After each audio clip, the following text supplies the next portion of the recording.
6200 metre ऊंचे शिखर बह पर्वत के सामने। ये है 1 किलोमीटर लंबी जिप लाइन। ऑक्सीजन की कमी और तेज हवा जिप लाइनर के साहस की परीक्षा लेती है। किस्मत हुई तो उस पार, और अगर गिरे तो छोटा सा सुराग भी नहीं मिलेगा।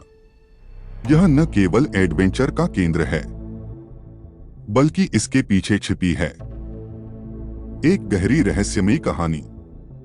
ये पर्वत जो सामने आप देख रहे हैं, ये है शिखर बेह, जो लाहौल घाटी की आध्यात्मिक और रहस्यमयी चोटी है। पूर्णिमा की रात शिखर बेह के ऊपर से एक सफेद या नीली रोशनी निकलती है, जैसे कोई शक्ति वहां से ऊपर जा रही हो। शिखर बेह की ढलान पर एक गुफा है जो सिर्फ उन्हीं को दिखाई देती है, जिनका मन एकदम शांत और शुद्ध हो। कहा जाता है जो उस गुफा में प्रवेश करता है, वह कुछ मिनटों में वर्षों का ज्ञान प्राप्त कर सकता है, लेकिन लौटने के बाद शरीर बदल चुका होता है। एक बार एक बौद्ध भिक्षु तेंजिन लामो 3 दिन का ध्यान करने इस गुफा में गए। जब वो अपने 3 दिन ध्यान लगाकर वापस आए तो बाहर 14 साल बीत चुके थे। बौद्ध भिक्षु ने कहा, मैंने उस गुफा में प्रवेश किया। कोई समय नहीं था, कोई शरीर नहीं था, केवल प्रकाश और ध्वनि थी।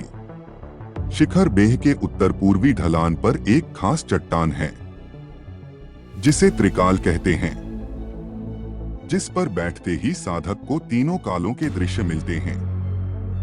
मगर इस चट्टान तक केवल वही पहुंच सकता है जिसका हृदय पूर्णत निर्लोभी और मौन हो। कुछ स्थानीय लाहौली लोग कहते हैं, हजारों साल पहले वहां एक किला हुआ करता था, जिसे देवों का शरण स्थल माना जाता था। ये किला 5000 मीटर की ऊंचाई पर था।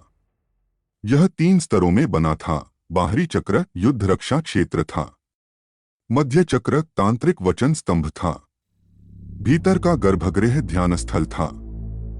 आज वह किला आमतौर पर लोगों को नहीं दिखता, लेकिन किले की संरचना, कुछ पथरीले अवशेष और जमीन में दबे पत्थर एक सटीक परिधि में बने हैं, जैसे कोई दीवार कभी रही हो। मैं खुद को खुशनसीब समझता हूं, क्योंकि इसका इतिहास पता लगने से पहले मेरा ध्यान इस किले पर चला गया।